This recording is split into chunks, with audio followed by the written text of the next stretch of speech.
জুলাই মাসের শেষ সপ্তাহ, বৃষ্টিস্নাত এক উদাস দুপুর। নাফিসা ডুবে আছেন সামাজিক যোগাযোগের মাধ্যম ফেসবুকের এক অবারিত দুনিয়ায়। সেখানে এক বিশেষ ব্যক্তির সাথে পরিচয় হলো তার। এই দিন বাইরে অনেক ঝুম বৃষ্টি হইতেছিল। আমি ঘরে বসে ফেসবুক চালাইতেছিলাম। হঠাৎ করে আমার একটা ফ্রেন্ড রিকোয়েস্ট আসে। তো ওই যে ব্যক্তি রিকোয়েস্ট পাঠাইছিল ওনার নামের পাশে লেখা, এমপি লেখা। আমি একটু অবাক হইলাম যে একজন এমপি আমাকে ফ্রেন্ড রিকোয়েস্ট পাঠাইছে। আমি তার রিকোয়েস্ট একসেপ্ট করলাম। একসেপ্ট কইরা তারপরে আমি তার প্রোফাইলে ঢুকলাম। প্রোফাইলে ঢুইকা আমি সব ইনফরমেশনগুলা দেখলাম। দেখার পরে যেটা বুঝতে পারলাম যে উনি আসলে একজন সংসদ সদস্য, একটা প্রাইভেট ব্যাংকের মালিক সে। তো আমি একটু অবাক হইলাম যে এরকম একজন ভিআইপি মানুষ আমাকে ফ্রেন্ড রিকোয়েস্ট পাঠাইছে। সবার সাথে একটু খুশিও হইলাম যে আসলে আমার মতো একজন সাধারণ মানুষকে এরকম একজন ভিআইপি মানুষ রিকোয়েস্ট পাঠাইছে। নিজেকে একটু অন্যরকম লাগা শুরু করলো।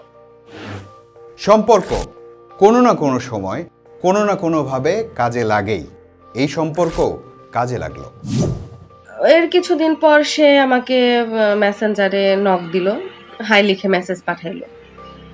আমিও তার মেসেজের উত্তর দিলাম। তারপর থেকে তার সাথে আমার কথা বলা শুরু হলো আর কি। তো কথা বলতে বলতে তার সাথে আমার সম্পর্কটা অনেক ভালো হয়ে যায়, অনেকটা বন্ধুর মতো সম্পর্ক হয়ে যায় আমাদের। এরপর সে কথায় কথায় আমার বিভিন্ন ব্যক্তিগত ব্যাপারে জানতে চায়। আমিও তাকে নির্দ্বিধায় বলি, কারণ আমাদের সম্পর্কটা আসলে তখন বন্ধুর মতো হয়ে গেছে। এরপর হঠাৎ একদিন সে আমাকে বলে যে তুমি যদি চাও আমি তোমাকে হয়তো বা কোনো চাকরির ব্যবস্থা করে দিতে পারি। নাফিসাকে একটা ভালো চাকরির ব্যবস্থা করে দেবেন তিনি, দিতেই পারেন। তিনি তো ক্ষমতাবান, অবিশ্বাস করারই বাকি আছে বলুন।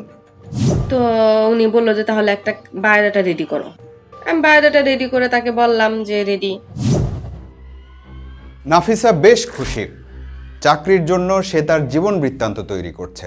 এবার শুধু ঠিকানা অনুযায়ী গেলেই হলো। সে বলতেছে যে ঠিক আছে, তাহলে বায়োডাটা নিয়ে একটা ঠিকানা দিল, এই ঠিকানায় আসো। ঠিকানাটার দিকে খুব ভালো করে নজর দিন। এবার চাকরির জন্য এমন ঠিকানায় যেতে বলা হয়েছে নাফিসাকে। ঠিকানাটা দেখা আমার একটু দ্বিধা কাজ করলো, একটু অবাক হইলাম, একটু সন্দেহ হইলো আমার আর কি। ঠিকানাটা ছিল একটা লঞ্চের ঠিকানা। তো তারপর আর আমি এত কিছু চিন্তা ভাবনা না কইরা বায়োডাটা নিয়ে আমি ওই ঠিকানায় গেলাম। আপনারা কি আন্দাজ করতে পারছেন ঘটনা কোন দিকে যাচ্ছে? এরপর লঞ্চে যাওয়ার পরে সে আমার বায়োডাটা নেওয়ার বাহানায় সে আমাকে বিভিন্নভাবে কাছে টানার চেষ্টা করলো। যখন এভাবে কাজ না হইলো সে বিভিন্ন প্রলোভন আমাকে দেখাইলো। প্রলোভন দেখায় সে চেষ্টা করলো আমাকে বিভিন্নভাবে ব্যবহার করার জন্য, কিন্তু যখন সেটাতেও কাজ হইলো না সে তখন তার গায়ের জোর দেখানো শুরু করলো। সে গায়ের জোর দেখায় আমাকে কাছে টানার চেষ্টা করলো। ততক্ষণে আমি বুঝা ফেলছি যে এই লোক আর যাই হোক কোনো এমপি হইতে পারে না। তো আমি বিভিন্নভাবে এখান থেকে চলে আসার চেষ্টা করি, কিন্তু ততক্ষণ আসলে অনেক দেরি হয়ে যায়। সে এই সময়ের মধ্যে বিভিন্ন অসতর্ক মুহূর্তের ছবি তুলে ফেলে।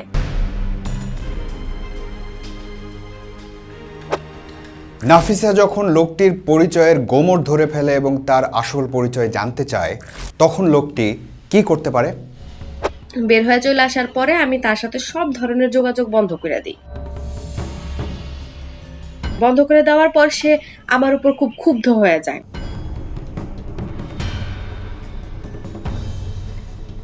ক্ষুব্ধ হয়ে তার ওই ফেক আইডি এবং আরো বেশ কিছু আইডি দিয়া আমার মেসেঞ্জারে বিভিন্ন রকম ছবি পাঠায়। আমার যত কাছের বন্ধু বান্ধব আছে তাদের সবাইকে ছবি পাঠাতে থাকে। ফেসবুকে আমার ওইসব অসতর্ক মুহূর্তের ছবিগুলা ভাইরাল করে দেয়।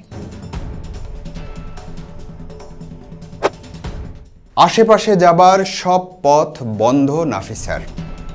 খোলা থাকলো শুধু আইনের দুয়ার।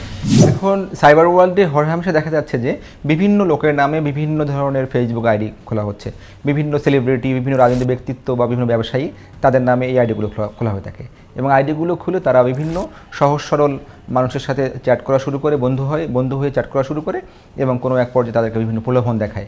হয়তো কাউকে কখনো টাকা দেওয়ার কথা বলা হয়, কাউকে জব দেওয়ার কথা বলা হয় বা কাউকে মিডিয়ায় কাজ পাই দেওয়ার কথা বলা হয়। তো এই আমাদের যে কেসটা নিয়ে আমরা কথা বলছি, এই কেসে আমাদের যে ভিকটিম তাকে বলা হয়েছে তাকে জব দেওয়া হবে, তখন তাকে কোনোভাবে বলা হয় যে তার সঙ্গে দেখা করতে। ভিকটিম সেখানে যায় এবং দেখা করার পরে সেই ক্রিমিনাল যে ব্যক্তি একজন রাজনৈতিক ব্যক্তিত্বের পরিচয় দিয়ে ফেসবুকে চ্যাট করতো, সে আসলে সে ব্যক্তি ছিল না, সে নিজেকে গোপন করে চ্যাট করতো, কিন্তু সে আসলে ক্রিমিনাল। সেই মেয়েটার বিভিন্ন ধরনের ছবি তুলে ফেলার পরে তখন মেয়েরা যখন ভয় পায় এবং মেয়েরা চলে আসার পরে তখন তারা আমাদের কাছে অভিযোগ করে এবং অভিযোগের পরিপ্রেক্ষিতে আমরা এই বিষয়ে তদন্ত করা শুরু করি। কীভাবে এই ছবিগুলো ফেসবুকে প্রকাশ করলো সেগুলো পুরোটাই আমরা তদন্ত করে খুঁজে বের করি এবং খুঁজে বের করে এই অপরাধীকে আমরা আইনের আওতায় নিয়ে আসি। এখানে আমি যেটা অবশ্যই বলবো যে আপনি যখন ফেসবুকে যে কোনো কারোর সাথে বন্ধু হবেন, অবশ্যই আপনি প্রথমেই বন্ধু হয়েই আপনি বিশ্বাস করবেন না যেটা সেই ব্যক্তি। আপনি তাকে ইন পার্সন বোঝার চেষ্টা করুন, তার অন্যান্য পরিবেশ বা পারিপার্শ্বিক যে অবস্থাগুলো আছে সেগুলো বিচার বিশ্লেষণ করেই তারপরে আপনি তার সাথে ইন পার্সন দেখা করতে যাবেন, তা না হলে আপনি বড় ধরনের বিপদের সম্মুখীন হতে পারে। এবং আমি এখানে বলবো যারা ক্রিমিনাল, যারা এইভাবে ইম্পার্সনেশন করে মানুষের ক্ষতি করার চেষ্টা করছেন, তাদের জন্য আমাদের এক কড়া মেসেজ যে এ ধরনের ক্রাইম ঘটলে অবশ্যই আপনি যত নিজেকে লুকান না কেন এবং আপনি লুকিয়ে যত ধরনের ক্রাইম করেন না কেন, এবং আমাদের প্রযুক্তি সক্ষমতা সেটা আছে এবং আপনাকে আমরা খুঁজে বের করতে সক্ষম হব এবং অবশ্যই আমরা আপনাকে আইনের আওতায় নিয়ে আসতে পারবো। এমন অবস্থার মধ্যে কি আপনি বা আপনার পরিচিত জন কেউ পড়েছে অথবা আশঙ্কা করছেন কেউ এমন অবস্থার শিকার হতে পারে? তাহলে নাফিসার অভিজ্ঞতার কথা তাদের জানিয়ে দিন।